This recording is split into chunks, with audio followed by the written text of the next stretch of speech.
Hey, Kyle here. We're kind of wrapping up our program we call Training Tracks, kind of training us in understanding and knowing our calling. We've been going through these three big concepts: knowing, doing, and being. Your calling, your competence, and your character. Knowing is understanding your calling. Doing, of course, is living out your calling, but just like railroad tracks, you need the ties that connect, and that's being, which is sustaining your calling.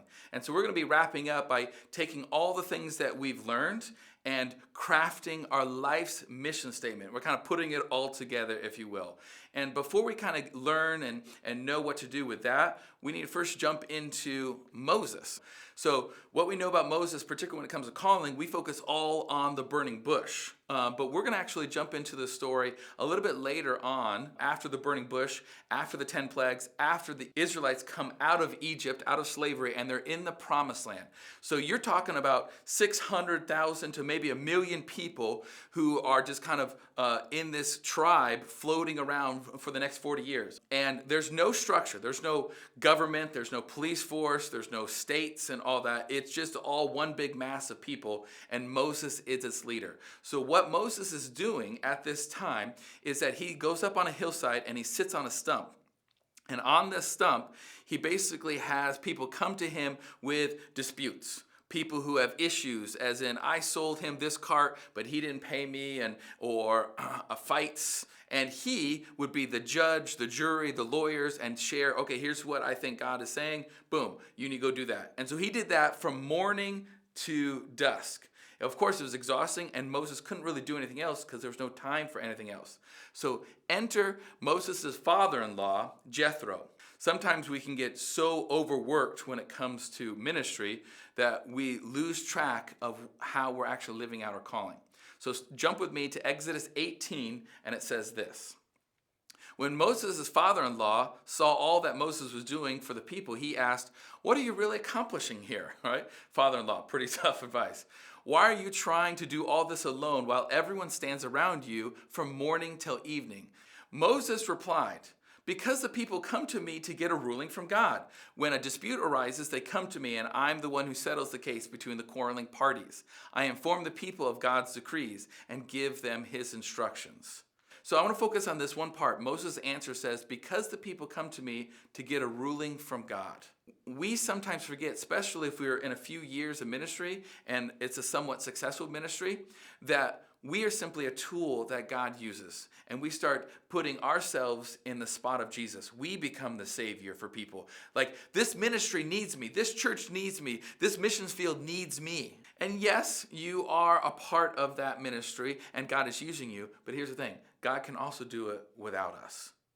And so we need to be very careful. There's a very thin line between we receiving the glory and God receiving the glory. And we always need to be aware of that. And that's where I think Moses got in trouble. He's not doing anything wrong per se, but he's getting his focus, he's kind of widening his focus so much that he's getting overwhelmed. And Jethro can see that. And so here's what he says, verse 17, "This is not good." He's pretty matter of fact. He's like, nope, you're being an idiot. This is not good. So here's what you need to do. Jumping in verse 18, this is his advice. "You're going to wear yourself out, and the people too. This job is too heavy a burden for you to handle all by yourself. Now listen to me and let me give you a word of advice. And may God be with you. You should continue to be the people's representative before God, bringing their disputes to him. Teach them God's decrees and give them his instructions. Show them how to conduct their lives. But select from the people some capable, honest men who fear God and hate bribes. Appoint them as leaders over groups of 1,000, 100, 50, and 10. Okay, so let's break this down. What Jethro is saying is, look, what you're doing is too heavy a burden, okay? You can't handle it by yourself. Most of ministry happens in a team setting. You need volunteers to help. You need staff. The bigger the ministry you have, all right, particularly the more people, the more help you need. Sometimes, especially when you get later on living out your calling, you become a leader of leaders. But when we first start out, we think we can handle it ourselves. We have the best ideas. We have the most passion, and we have the most energy. And then when he says this, Jethro says, look, continue to be people's representative before God. He is not saying, Moses, you're doing everything wrong. No, he says, you still are that connection and that connecting point between your people and God. God's still using you to do that. But then verse 20 is now he's giving Moses his life's mission statement. He says, here's what you need to do. These three things. You need to teach them God's decrees, give them instructions, all right, God's instructions, and then show them how to conduct their lives. This is now Moses' life mission statement, okay? That's what this verse 20 is saying here. And then everything else outside of those three things, here's what you need to do. You need to select men who have they're honest and they have good character and they don't accept bribes. Otherwise, the whole system doesn't work. And then kind of have layers. First, you have 1,000, then 100, then 50, and then 10. And so if a problem arises, the first thing you do is they go to that leader of 10. And if it's too big or that leader can't handle it, you go to 50. And if that can't handle it, you go to 100. And if that can't handle it, you go to 1,000. So Moses is only seeing and dealing with problems after all these other leaders have tried. And it really narrows down and focuses Moses' purpose and actually ministry. So here's the reality, and here's the life lesson I want you to learn. And it's so hard to understand when you're first starting out in ministry, but it's crucial to learn this skill when you first start out and perfect it, all right, when you get older. Play to your strengths, delegate your weaknesses. So this doesn't mean be lazy and like, I'm not a detail person, so I'm not going to do any details. No, you can't use that excuse. But if you're a big picture person, all right, play to your strengths. Do things that you can do you're talented or you do it very well, okay? And then delegate or surround yourself to other people who are probably better in your weaknesses. You're going to elevate the whole team better, and you're going to be probably more successful if you can play to your strengths and delegate your weaknesses. So when it comes to your life mission statement and kind of putting it all together, you need to remember your strengths. A lot of times, particularly in the Christian circles, I see this humility that we don't even want to talk about our strengths. We don't even acknowledge our strengths. And so we have this forced humility upon us. But that doesn't actually help you or the people that God is putting in your life in the future to serve if you just completely ignore your strengths. So it's okay to talk about your strengths in this next section. So here's what you need to remember.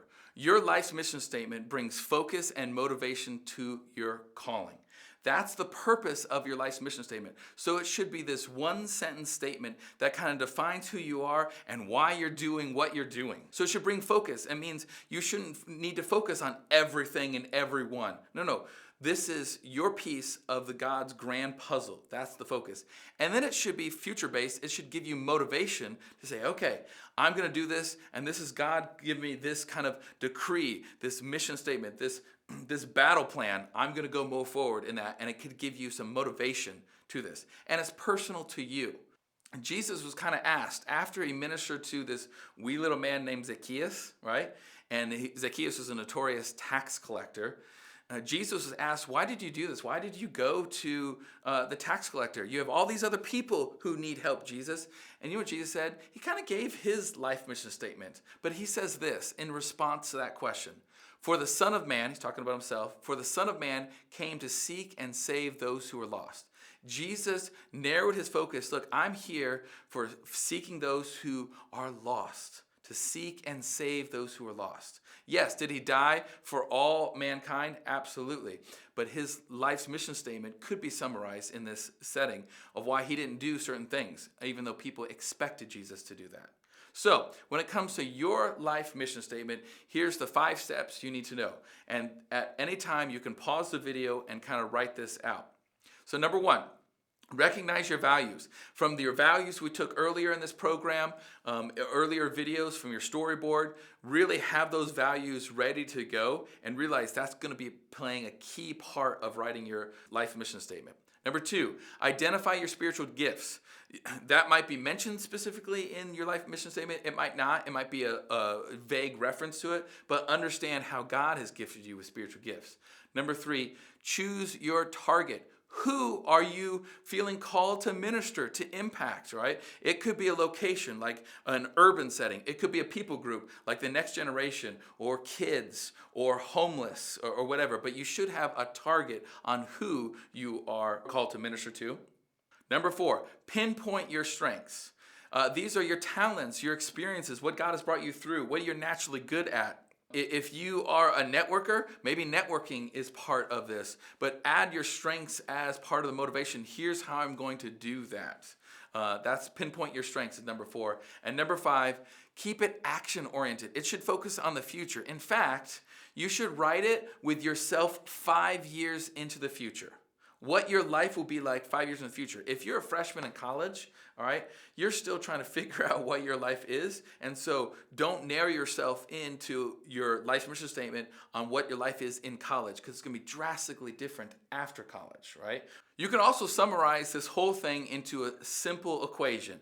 You have action plus a who plus a how equals your mission statement. If you include these 3 things in your statement, it's going to be way more impactful for you and helps focus and motivate you to move forward.